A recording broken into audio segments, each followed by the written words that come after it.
നമ്മൾ ദിവസം ഉപയോഗിക്കുന്ന വെളിച്ചെണ്ണയിൽ മായം ചേർക്കുന്നുണ്ടെന്ന് പറഞ്ഞാൽ നിങ്ങൾ വിശ്വസിക്കോ? മിക്സഡ് വെളിച്ചെണ്ണ, അതാണ് വ്യാജന് അവർ നൽകുന്ന വിശേഷണം. 500 രൂപ കൊടുത്ത് വെളിച്ചെണ്ണ വാങ്ങുമ്പോൾ അത് ശുദ്ധമാണോ എന്ന് നിങ്ങളിൽ എത്ര പേര് ഉറപ്പാക്കാറുണ്ട്? വില കൂടുമ്പോൾ വ്യാജന്മാരും കൂടുമെന്നത് സത്യമാണ്. വെളിച്ചെണ്ണയ്ക്ക് തൊട്ടാൽ പൊള്ളുന്ന വിലയാണ്. എവിടെ ചോദിച്ചാലും ലിറ്ററിന് 450 രൂപയ്ക്ക് മുകളിലാണ്.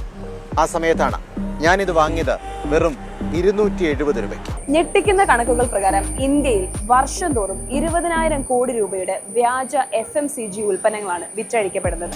വ്യാജ ലേബലുകളിൽ ഇറങ്ങുന്ന ഇത്തരം എണ്ണകൾ നിങ്ങളുടെ പണവും ആരോഗ്യവും ഒരുപോലെ നശിപ്പിക്കും. ചില വലിയ ബ്രാൻഡുകൾ പോലും സാധാരണ കുപ്പികളിലാണ് ഉൽപ്പന്നങ്ങൾ പാക്ക് ചെയ്യുന്നത്. ഇത് തുറന്ന് മായം ചേർത്താലും നിങ്ങൾക്ക് തിരിച്ചറിയാൻ കഴിയില്ല. ഇവിടെയാണ് സേഫ്റ്റി സീലുകളുടെ പ്രാധാന്യം. എന്നാൽ സാധാരണ സീലുകൾ ഇപ്പോൾ എളുപ്പത്തിൽ വ്യാജമാണ്. ഇനി പ്രോഡക്ട്സ് വാങ്ങുമ്പോൾ ബ്രാൻഡിന്റെ പേര് പ്രിന്റ് ചെയ്ത് കസ്റ്റം സേഫ്റ്റി സീലുകളുള്ള ഉൽപ്പന്നങ്ങൾ തിരഞ്ഞെടുക്കുക.